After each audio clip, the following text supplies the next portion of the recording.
I stared at my phone screen. A text from Chloe lit up. Barbecue at Paul's this weekend. You coming?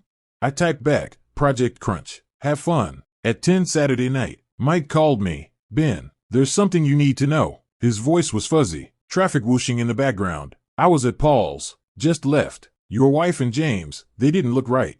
I gripped the phone and said nothing.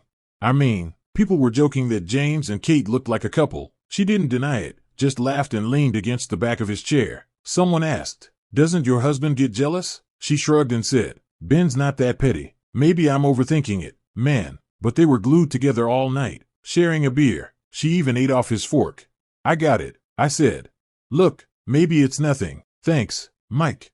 I hung up. Kate came home at 1 in the morning, smelling like smoke and a cologne I didn't recognize. She hummed to herself as she walked into the bathroom. When the shower started, I picked up the phone she'd tossed onto the couch. Same passcode.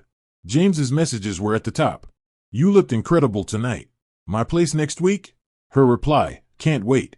I scrolled up. 3 months. Hotel booking screenshots. Dinner photos. Selfies she'd sent while I was on business trips. One was taken in our bed. She was wearing the lace lingerie I'd bought her. Captioned, "Miss you." Sent to James. The shower shut off. I put the phone back.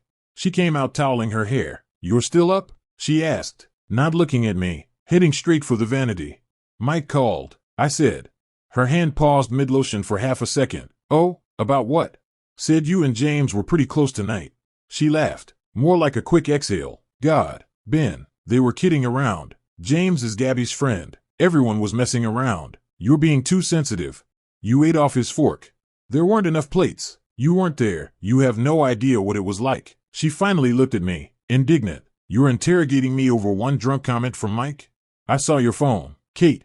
All the sound drained out of the room. The color left her face completely. Her mouth, which had been firing off excuses, just hung open. The vanity lights made her skin look ghost pale.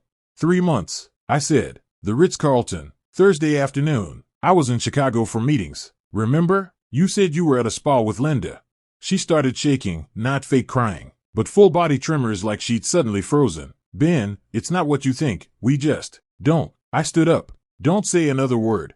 I went into the study and locked the door. She cried outside, pounded on it, words spilling over each other. I opened my laptop, searched for divorce attorneys, and synced the hotel screenshots and message threads from her phone to my cloud. I did it all calmly. My hands didn't shake once. Just before dawn, it went quiet outside. I opened the door. She was curled up on the hallway carpet, asleep, mascara smeared across her face. I stepped over her, went into the bedroom, grabbed some clothes and my documents. When I started the car, she ran out and slapped the window. Where are you going? We need to talk. I rolled it down. Talk to your lawyer. He came on to me. I was drunk. I wasn't thinking. She clung to the window frame. Nails painted the cherry red I'd complimented just last week. I don't love him. I love you. It was just a moment of weakness, Ben. Please, for the sake of our 7 years. I looked at her. When you used his fork at Paul's, were you drunk? When you texted him can't wait, were you not thinking? When you sent him selfies from our bed, was that just a moment? Her hand slipped away. I drove off. In the rearview mirror, she got smaller and smaller. The next day I checked into a hotel. A lawyer had already started the paperwork. I froze our joint account. She called 20 times. I didn't answer once. A week later, Gabby called, sounding awkward. James asked me for your number, said he wanted to explain. He and Kate had a huge fight. Kate wants to go public now, but he was just messing around. I told him it's not my business, but I figured you should know. Thanks, I said. Don't give him my number. The divorce moved fast. She tried to fight for assets, but the evidence of the affair was solid. In the end, she left with very little and moved out. The afternoon the papers were signed, I ran into Mike at the grocery store. He looked uneasy, patted my shoulder. Man, you okay? I'm good, I said, and it was true.